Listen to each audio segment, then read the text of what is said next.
नमस्कार, बिहार मित्र न्यूज़ में आपका स्वागत है। मैं हूं मनोज। देखिए, रजिस्ट्री कराने का जो नया नियम आया है उसके बाद एक आदेश आया था जिसमें नामों के शुद्धिकरण को लेकर था, लेकिन जमाबंदी वाला जो पहले का आदेश था उसी को लागू किया गया। लेकिन आज हम बड़ी खबर इसलिए बताना चाह रहे हैं कि ये मीडिया में या यूट्यूब में या अलग अलग जगह ये भ्रम फैलाने के लिए कहा जा रहा है कि एक नया निर्देश आया है जिसमें पुराने निर्देश को हटा दिया गया, पुराने कानून को हटा दिया गया। लेकिन ऐसी कोई बात नहीं। हम रजिस्ट्री ऑफिस में हैं। देखिए, एक समय यहाँ पर सैकड़ों की संख्या में लोग रहते थे, लेकिन देखिए यहाँ पर पूरी तरह क्या लगता है आए हैं, क्या दिक्कत है? नहीं, कोई दिक्कत हो रहा है सब कुछ? नहीं, कुछ नहीं हो रहा है। क्यों? यहाँ का विधि व्यवस्था जो है सो पहले गड़बड़ था। बाप का बेटा ज़मीन बेच लेता था, बेटा भाई का ज़मीन बेच लेता था। इस क्रमबद्ध में जो है बहुत अच्छा सरकार किया है, नियम अच्छा निकाला, बहुत अच्छा किया है। 110% अच्छा किया है। क्या लगता है अभी जो नियम निकला उस पर क्या लग रहा है आपको? बहुत हो रहा है, नियम अच्छा है, बहुत बढ़िया है, लेकिन विलम्ब क्यों हो रहा है? विलम्ब हो रहा है। जो विलम्ब होगा उतना कम होगा, काम होगा। हाँ। नहीं, एक मिनट। विलम्ब होने का कारण ये भी है ना, पहले का जो स्थिति था उस स्थिति में क्या था, दादा का ज़मीन है, किसी का ज़मीन है, 4 भाई होता था, 6 भाई होता था, कोई जाकर के बेच लिया। बट आज के डेट में ये नियम लागू होने के बाद ये तो कन्फर्म हो गया, जो लोगों की जो परेशानियाँ होती थी वो परेशानियाँ बाद में नहीं झेलना पड़ेगा, अभी झेलना पड़ेगा। लोग अपना शेड्यूल बेचेंगे। बिल्कुल अपना शेड्यूल बेचेगा। और जो परेशानी लोगों को होता बाद में क्या था, तो रसीद कटाने के चक्कर पड़ता था, ये वो हैन फैन होता था, वो आज के डेट में वो सब सारी सहूलियत सरकार दे रही है। जैसे जमाबंदी होगा, बस रसीद चढ़ेगा, उसके अलावा तो कोई दिक्कत नहीं है। अब एक रह गया दाखिल खारिज का। दाखिल खारिज का जो हिसाब किताब है वो अगर थोड़ा सा और हो जाए, रजिस्ट्री के साथ अगर जो भी साथ के साथ हो जाए तो वो और टू दी बेस्ट रहेगा। वो अंचल कार्यालय में नहीं हो। अंचल कार्यालय में क्या होता है ना, कभी ट्रांसफर अभी जैसे हो रहा है, क्योटी ब्लॉक की बात है, आए दिन प्रत्येक 3 महीना पे 4 महीना पे जो ट्रांसफर होता जा रहा है, तो वहाँ का काम अभी रुका हुआ है, वहाँ का नहीं हो रहा है। स्टाफ नहीं ना है। क्या लगता है कि यहाँ पर तो काफ़ी भीड़ हुआ करती है? आपका नाम पहले बताइए। जी, मेरा नाम मोहम्मद परवेज़ आलम हुआ। अच्छा परवेज जी, बताया पहले यहाँ काफ़ी भीड़ हुआ करती थी, लेकिन एक नियम आया, उसके फिर संशोधित दूसरा नियम आया, फिर तीसरा भी नियम आया है क्या? नहीं, नियम नहीं आया है अभी। जो आपको यहाँ भीड़ नहीं दिखाई पड़ रहा है, इसका एक कारण है कि बिहार सरकार का LRC एक साइट है जिस पे नया खतियान अपलोड है।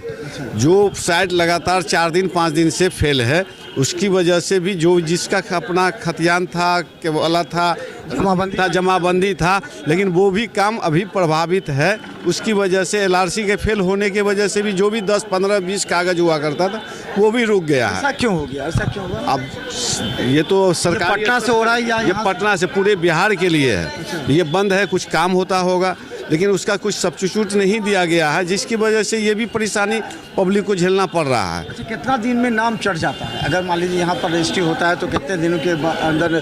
और किस चीज़ पे रजिस्ट्री किसी का हुआ है जी, तो ऑनलाइन दिखने में क्या प्रॉब्लम? बहुत का ऑनलाइन नहीं दिखता है। जहाँ रजिस्ट्री हो जाने के बाद तो ऑनलाइन दूसरे ही दिन आपको दिखने लगेगा बाय डिटेल। अगर देखा जाए तो वो रजिस्ट्री ऑफिस का फॉल्ट नहीं है, ये LRC ऑफिस जो सरकार का जो नया खतियान दिख रहा है, वो साइट को खतियान की वजह से मामला यहाँ बना हुआ। और जमाबंदी के लिए शहर जमीन स्थल यानी अंचल पे काम वहाँ थोड़ी गति से नहीं हो रहा है, इसकी वजह से परेशानी। अरे अंचल से तो क्या कह रहे हैं आप? लोग बोल रहे हैं कि वहाँ हम जा रहे हैं, उस टेबल से उस टेबल है, वहाँ से वहाँ हमको एक दूसरे टेबल दौड़ाया जा रहा है। काम वहाँ भी थोड़ी गति से जिस हिसाब से लागू किया गया उस हिसाब से वहाँ काम नहीं हो रहा है। तो एक और सवाल, पहले कितना होता था, अभी कितना हो रहा है? यहाँ अभी हमारे यहाँ रजिस्ट्री ऑफिस में जब जमाबंदी लागू नहीं थी तो लगभग 80-90 दस्तावेज हो जाया करता था रोज़ाना। जब जमाबंदी लागू हुई तो यहाँ 15-20 पे चल रहा था, लेकिन जब LRC फेल हुआ शायद सरकार का, तो वो भी आप 5-10 पर मामला बन गया। काफ़ी नुकसान होता होगा यहाँ तो सरकार का, आप लोग काम, तो सरकार का हम लोग को तो जनरल आदमी को तो जो रोज़मर्रा दैनिक जीवन वाले जीने वाले हैं उनको तो परेशानी का सामना करना ही पड़ रहा है, साथ साथ सरकार को भी भारी लॉस हो रहा है। तो चलिए हम बता दें, ये देखिए ये रजिस्ट्री कार्यालय है। आप देखिएगा यहाँ पर लोग काफ़ी भीड़ हुआ करती थी।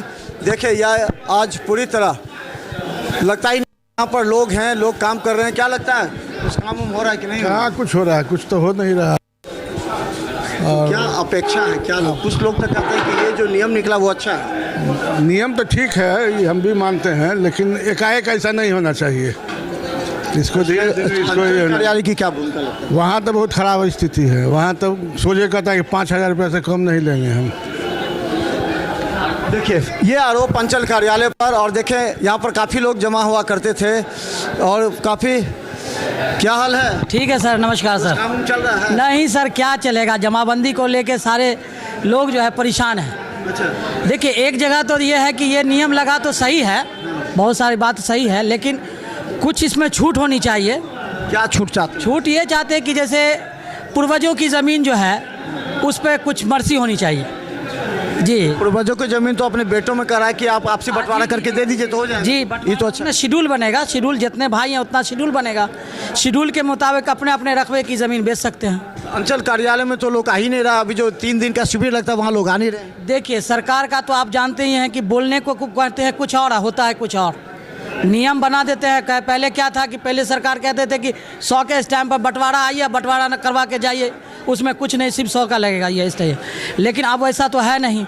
अब क्या करेंगे? अब यह है कि मतलब होती है, लेकिन फजूल खर्च जितना होना चाहिए वो ना हो के एक्स्ट्रा खर्च हो जाता है, इससे पब्लिक को ये होता है। आप पहले कितना करते थे दस्तावेज का? भी कितना? पहले तो लगभग जो है 80, 90, 100 के लमसम 150 भी हो जाता था। अब जो है 25 से 30 मैक्सिमम जाता है, उससे ज़्यादा तो क्या नुकसान आप लोगों को हो रहा है? हम लोगों को तो बहुत क्षति हुई है। पब्लिक से जुड़े हुए हम लोग हैं, पब्लिक फील्ड में। तो चलिए हम आपको दिखाते हैं। देखिए जो स्थिति है, पहले यहाँ काफ़ी लोग संख्या में रहते थे, अभी जो देखिए कुछ लोग हैं जी। कहाँ से आए हैं आप? कब तक यहाँ पर चल स्थिति? हम यहीं रहते हैं। स्थिति क्या है? स्थिति एकदम गंभीर है, जो नहीं होना चाहिए। जमाबंदी कोई आवश्यक नहीं है। रजिस्ट्रेशन एक्ट पढ़ चुके हैं। पता कि बाप का जमीन कोई बेटा बेच दिया, बाकी बेटा बाहर है, उसका पता नहीं, ये वो गलत सक्षम नहीं है। टाइटल की जहाँ तक बात है वो कानून के द्वारा वकील साहब या मुंशी ही जानते हैं, उससे ये समाधान नहीं होगा। ये कानून से कितना रहा है, कानून से कितना सहमत? ये जो कह रहा है कि पहले आपसी जमाबंदा बंटवारा जमाबंदी आवश्यक है ये नहीं है। रजिस्ट्रेशन एक्ट, हाँ, रजिस्ट्रेशन एक्ट में को बहुत दिन से 45 वर्ष से हमारा अनुभव है और बहुत अरब खरब कर चुके हैं। ऐसी बात नहीं, उसका एक्सपेरिमेंट कर चुके हैं। ये जो है अनावश्यक बर्डन है, उसके लिए धीरे धीरे अच्छी कीजिए। अंचल कार्यालय की क्या हाँ, क्या कर पाती है अंचल कार्यालय? अंचल कार्यालय वो अपना काम करे, वो लोग टार बटोर करते हैं। अभी इलेक्शन है, यहाँ सरकार कहती है जो अपने नाम से करा करके लाइए, जो कि इतना कम समय में संभव नहीं है। इससे सरकार को भी लॉस होती है। मार्च महीना है और आम पब्लिक तो शिकार बन गया है। लगता है जो अत्याचार तंत्र है, हम लोग का जितना अनुभव है ये फील कर रहे हैं, जो अत्याचार तंत्र। क्या चाहते हैं, इसमें क्या सुधार होना? अभी ये जो है जमाबंदी आवश्यक रजिस्ट्रेशन में नहीं, जिसके पास है वो तो प्रयास करता ही है जितना अच्छा हमारा काम हो, लेकिन जैसे मास लेवल पर जो क्लोज कर दिया गया। जमाबंदी अपने नाम से कराने में दिक्कत क्या हो रही है? क्या दिक्कत है जो नहीं करता है, वो कहता है 50,000 दीजिए, 1 लाख दीजिए, 2 लाख दीजिए। आम जनता भटकते रहता है। नॉर्मल एक तो जो है ना, एक हिसाब किताब, एक फीस है ना, होना चाहिए ना। वहाँ 50,000, 1 लाख, 2 लाख कहाँ है? अंचल कार्यालय में। तो जनता एक तो पैसा का अभाव में ज़मीन बेचता है, वो कहाँ से दे देगा? पैसे के द्वारा न ज़मीन बेचता है। अब ज़मींदार कोई रहा, अब तो सब गरीबे है। इमरजेंसी पीरियड में ज़मीन बेचता है। आप लोग कहाँ से आए? हम लोग जनता जमीन बेचने के लिए, खरीदने के लिए आए। तो क्या दिक्कत आप लोग महसूस कर रहा है? वही दिक्कत हुआ मैंने जिनके नाम से जब उनके जमाबंदी है, जमाबंदी वाला समस्या आया है। खतियान मांगा जा रहा है, खतियान नहीं मिल रहा है, इसीलिए प्रॉब्लम हो रहा है। तो चलिए हम बता दें। क्या बाबा आपको तो अनुभव है, क्या लगता है कि इस जो कानून से क्या असर पड़ेगा? इससे जो है महसूलात को जो है राजस्व विभाग को भारी नुकसान हो रहा है।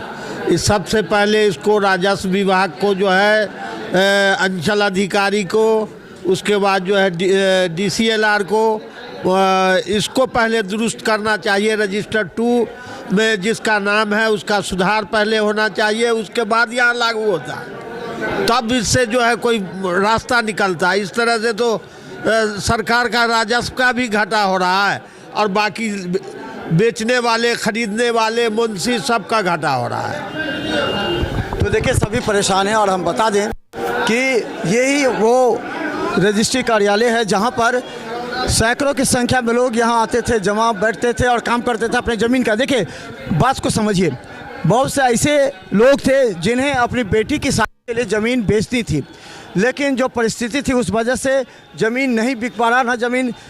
क्या लगता है, क्या अब क्या स्थिति है 15 दिन के बाद? बहुत बुरी स्थिति है सर, कोई रजिस्ट्री वगैरह नहीं हो रही है, पार्टी लोग घूम के चले जाते हैं, बैंक में सरकार तो चला। जमाबंदी क्यों नहीं करा लेते? जमाबंदी कराने क्या दिक्कत? जमाबंदी में हम लोग प्रयास कर रहे हैं, सरकार तो समय दी नहीं। एक बार जैसे सरकार बदल गया वैसे ही जमाबंदियों का नियम बदल गया। 2-4 महीना का मौका मिलता, पब्लिक लोग काम कराते, उस पर भी कोई विचारणीय बात नहीं हो रही है। विचार करवाया जाए आप लोगों के माध्यम से, हम लोग सरकार को सूचित कर रहे हैं कि हम लोग को 2-3 महीना का सुविधा दिया जाए, सुविधा का अनुकूल हम लोग काम करा लेंगे। क्या लगता है, काम नहीं चल रहा लगता है? अभी चलेगा भी नहीं, कोई काम नहीं हो रहा है, कोई ऐसा व्यवस्था नहीं है। न सीओ वहाँ पर में अंचल में कर रहा है, न कर्मचारी कर रहा है, सब वैसे बुआ रहा है, कहीं शिविर उबिर नहीं लगा हुआ है। सीओ करा कि शिविर लगा, कोई लोग ही नहीं आते हैं, कहीं कोई शिविर लगा ही नहीं है, कहीं सब गलत बोल रहा है, कहीं शिविर उबिर नहीं लगा हुआ है। सीओ कार्यालय काम करे तो आपके यहाँ रौनक आएगी? हाँ हो जाएगा, सब हो जाएगा, सबका कागज सही है, लेकिन कर नहीं रहा है, सीओ का गलती है। क्या कहता है? सारे लोगों के माध्यम से अरे सीओ जब करेगा तभी है ना, काम एक भी नहीं हो रहा है, कहीं शिविर है ही नहीं कहीं। तो चलिए देखिए, एक बार पूरी तरह सन्नाटा पसरा हुआ है, लोग इंतजार में हैं कि सरकार अपने कानून बना है उस कानून में एक बार संशोधन करे। अचानक आ जाने के बाद लोग परेशान हैं, यहाँ के लोग कम परेशान हैं। लेकिन हम बता दें कि दूसरी तरफ अगर हम कहें तो वो लोग जो इस नियम से काफ़ी खुश है, उनका कहना सरकार ने बहुत अच्छा किया। एक बाप मर जाने के बाद 4 बेटा है, चारों बेटा में से एक बेटा आकर के अपना ज़मीन पूरा बेच देता है, इससे बाकी 3 बेटे परेशान होते हैं बाहर रहते हुए भी। ऐसे में इस नियम कानून से निश्चित तौर पर तमाम लोगों को राहत मिलेगी और लगेगा कि आपसी बंटवारा, आपसी पारिवारिक जो विवाद था वो खत्म हो जाएगा और सभी मिलजुल कर आपसी बंटवारा करेंगे और अपना ज़मीन बेचना होगा तो बेचेंगे, रखना होगा तो रखेंगे। लेकिन इससे एक फ़ायदा आम जनता को अवश्य मिला। लेकिन इसमें जो अंचल कार्यालय पर आरोप लग रहे हैं क्योंकि वहाँ की मनमानी की वजह से लोग काफ़ी परेशान हैं। देखते रहिए बिहार मित्र न्यूज़, क्योंकि यहाँ से लेकर अंचल कार्यालय तक हर अपडेट आपको हम दिखाते रहेंगे। लेकिन बता दें अभी कोई नियम नहीं निकला है, ये अफवाह फैलाई जा रही है कि एक नया नियम निकला जिसमें पुराने नियम को निरस्त किया गया है। ऐसी कोई सूचना रजिस्ट्री कार्यालय में नहीं है। इस बात की जानकारी हम आप तक देना चाहते हैं। देखते रहिए बिहार मित्र न्यूज़, यूट्यूब में भी सब्सक्राइब कीजिए। धन्यवाद।